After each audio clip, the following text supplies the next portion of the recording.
Hello everybody! Welcome to Zero Views, where it's just talking about Ex-Aid from now on until I find something to pick up. Yeah, Uchu Sentai Q Ranger started, and while it's a promising start to the series, the thing with Sentai I've noticed is I start a Sentai, I usually kind of drop off after the first couple of episodes, and then I do catch up, by the time episode 10 rolls around, it's all like episode 3. After that I kind of drop off. Once episode 12 rolled, it's all like, yeah, I'm gonna marathon these like straight through. So there is that. Other than that, Uchu Sentai Q Ranger, pretty good first start. I love the themes. I love the opening credits theme, Lucky Star. The ending theme is funky fresh, and I love the fisheye lens effect. It's pretty cool. The characters, from what I've seen so far, they look pretty interesting, and the only one that might get annoying is the Red, because he has like a little gimmick in his catchphrase, but at the same time, he has the energy to keep up that kind of act, compared to the one Red from Ninja, who didn't have the energy or was comfortable acting like super hyperactive and stuff, so it came off as really, really stiff. Other than that, Uchu Sentai Q Ranger, Yu-Gi-Oh! Dark Side of Dimensions. If you watch like anime on the side, like 9 Anime or stuff, I don't know if Kiss Anime has it yet. The Yu-Gi-Oh! Dark Side of Dimensions dub has been shown online. I watched that. That was a pretty good, fun trip through Yu-Gi-Oh! Lane that kind of just re-sparked the spark that I had for Yu-Gi-Oh! I expected to die next time I see an actual Yu-Gi-Oh! Match, though, but hey, it was nice while it lasted, right? But yes, Kamen Rider Ex-Aid episode, what is this now? 18, we're almost at the 20 mark. So, this episode,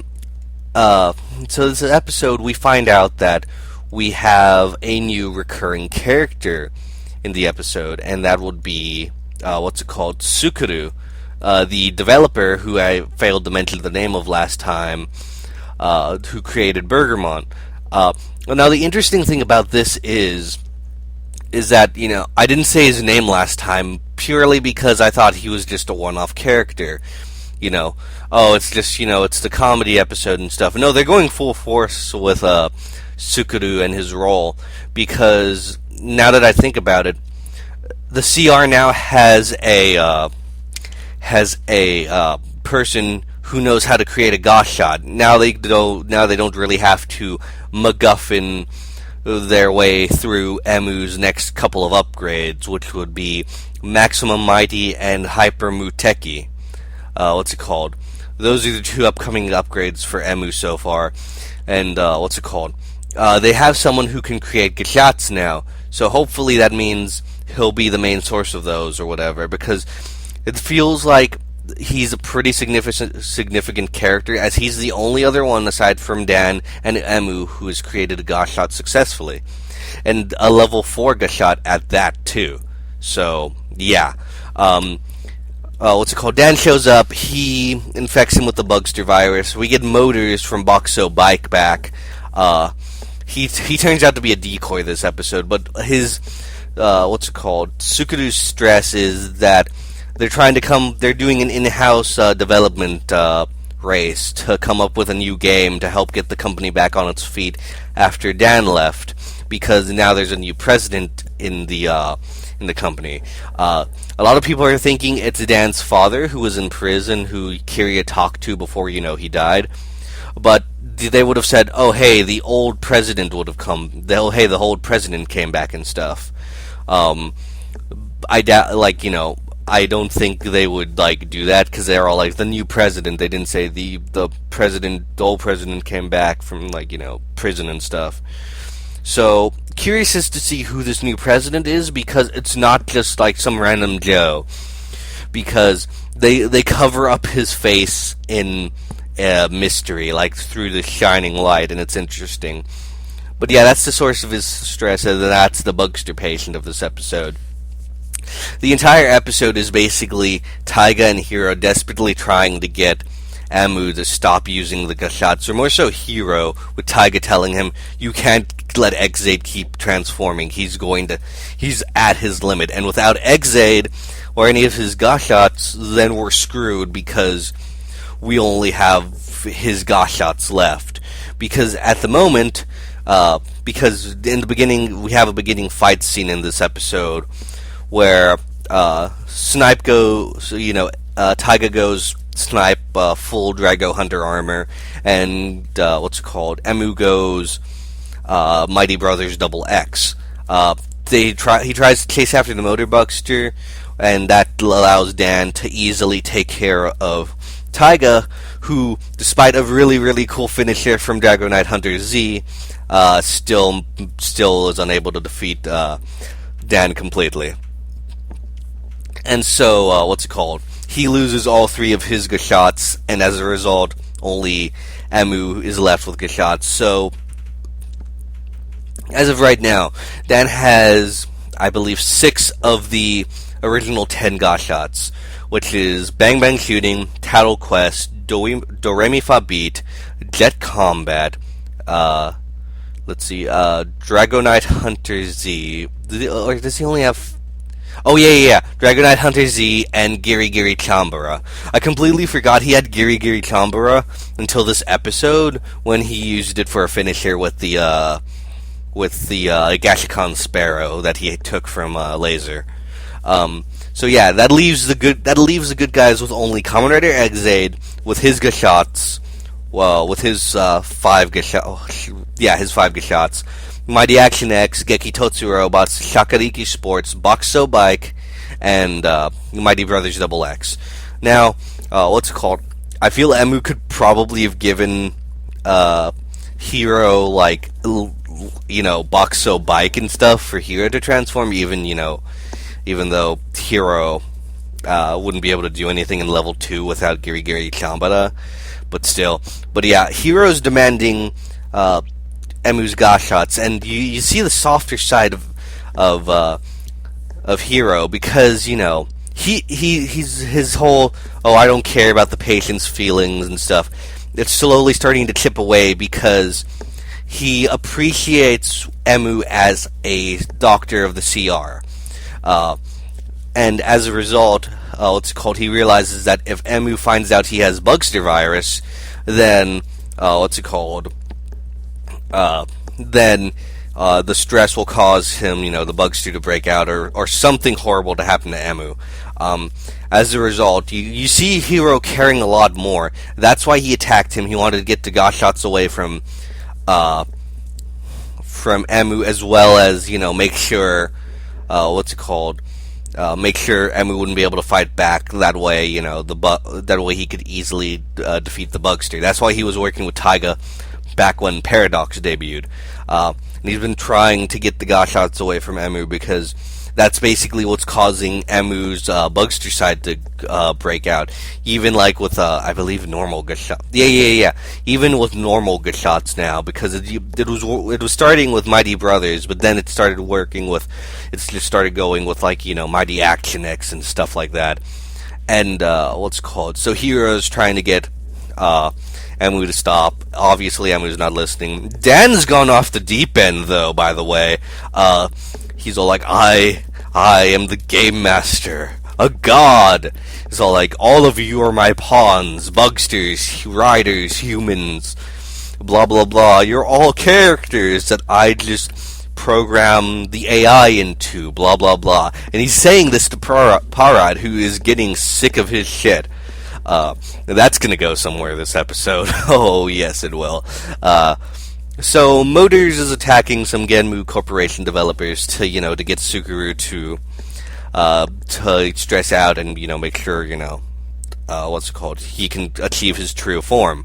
I'm assuming his true form means what Graphite achieved after he completely infected Hero's girlfriend. But the important thing to note here is that Dan shows up and he's all like, thank you for being a decoy, and the Motor Buckster's all like, wait, decoy? What are you talking about? Dan doesn't even transform to fight Emu. Emu goes level 10, but Dan, because he had Bang Bang Shooting and Tattle Quest, he was able to do software updates of them for Bang Bang Simulation and Tattle Fantasy. Tattle Fantasy, I like how he explains the name. It's basically a game where you play as a demon king who has to defeat the hero to conquer the world. So you can see like the more twisted version of like the games, because now the characters of his games are like becoming villains and stuff. What's it called? He just uses the fantasy gamer, just like the armor that the little character armor that attaches to the rider. He uses that. He uses that and wrecks Emu's shit. But I love how it's all like, this is Tattle Fantasy. It's level 50, by the way. You have no chance. And, Fantasy Gamer just wrecks Emu's shit with one ball of energy. And, what's it called? After that, Dan dismisses it. He kills the Motors Bugster, which pisses off Parad. And before he can, get any good shots out of Emu, Parad fucking punches him, away. And he's all like, Dan, what do you think we Bugster are to you? He's all like, oh, you stupid game character. So I am the gaming god. I am, the game master and stuff. And he keeps spouting this out, and I love it. He's all like, well, wait, you killed Revel that one time when he pissed you off. So what's the deal there? And what's it called? The way Parrot explains it is that the Bugsters play a game. They, get the opponents and they fight, and whoever wins, wins. What's it called? Parad basically defeated Emu that last time. As a result, Revel attacked Parad because he wanted Ex-Aid to win. As a result, the two Bugsters formed a competition between themselves, with Revel running away because he realized he couldn't match the power. But basically, what's it called? Parad, he destroyed, what's it called? He destroyed Revel, and then Dan took the data of Revel, and he did it with Motors as well. Because this is building on the fact that last week, Dan just out of nowhere decided, oh, I'm going to attack both Sukuru and Burgermon. And he kills Burgermon, out of cold blood, and, that triggers something in Parad. So Parad goes apeshit on Dan. He, Parad is pissed when he goes Fighter Gamer first instead of Puzzle Gamer. And then goes to Fighter Gamer because he's worked up. Yeah, he freaking combos Dan, He combos him for a good, the Aura Barrage. He Auras him for a good, couple of seconds before launching him into the air. Then he freaking slams him into the ground, and, Dan gets sent, skidding across the ground with fire erupting from, the attack. And, he's just all like, shit, Powerhead, stop it! And he's all like, oh no, you worked me up now. And then he decides to go perfect puzzle. And this is where I got the oh shit moment from. Because Parad's not playing around.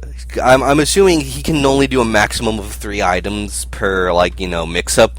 But basically what he does is he gets 3 muscle-up power-ups. So, as the voice is calling out, muscle up, muscle up, muscle up. I'm just staring there. I'm all like, oh shit. It's all he doubled his power last time, then he doubled that double, and then he doubled that double's double. You know what I mean? And it's oh my goodness, Parad, you are frickin' angry even in Puzzle Gamer. And then he frickin' rider kicks Genmu, and Parad is so far the only one who's been able to knock, Dan out of his Genmu zombie form. He bypassed the whole, I'm going to revive shtick. What's it called? So that is satisfying to see, Dan get beat down. But of course, Dan being the psychotic, sore loser that he is, he's all like, you know what, I'm going to punish you, Parad. You want to defeat Emu? Well, here's how I'm going to put a damper on those plans. And he basically calls out Emu. He's all like, "Hey, you're patient zero. You have the Bugster virus. That's how you can transform. That's how you created the Gashat." It's all like, and like Emu, like he's all like, he at first he's all like, "No, you're lying. You're tricking me." But then like he starts adding it up. The headaches, him being able to create Mighty Brothers Double X, the fact that he doesn't know what a compatibility surgery is. Like, all of that stuff, and alongside, Kiryu getting suspicious of Dr. Hinata, all of that stuff is coming to the forefront, and then he breaks down, and as a result, he gets enveloped in this weird golden orange light, and he's just yelling in pain, and everyone's looking horrified, and Dan's all, like, grinning like a madman. He's all like, "Yes, yes," and like, it cuts at the end as we see a close-up of Emu, like, in pain and stuff. What it looks like this is doing, it doesn't seem like it's going to get rid of Ex-Aid's personality completely. Emu's personality completely. It's not going to get rid of his ability to transform. I'm assuming that Mighty Brothers Double X is going to be unavailable to him, though, because next episode preview we see Emu, or rather M, which I believe was the true personality of Emu beforehand, the Genius Gamer M personality. We're going to see that at the forefront for the next couple of episodes, I believe. So I doubt he'll be able to use Mighty Brothers Double X, or he'll even want to use Mighty Brothers Double X. But yeah, as a result, we're gonna have Genius Gamer M for a bit, alongside Hero is going to get more determined. I'm pretty sure this is what puts Hero over the edge of, okay, it's all like he doesn't care about anything anymore, meaning I'm going to have to care. I like the way they're doing this because, at first I thought, oh, he's going to fail the surgery, and as a result, he and Emu are going to bond and stuff. No, it's going to take Emu losing his entire compassion for people and just wanting to play games for Hero to become a more compassionate person towards, like, his patients and stuff. And that's really cool that we've been seeing Hero grow in the aftermath of Kira, as well as Taiga, who's had some good moments with Nico this week.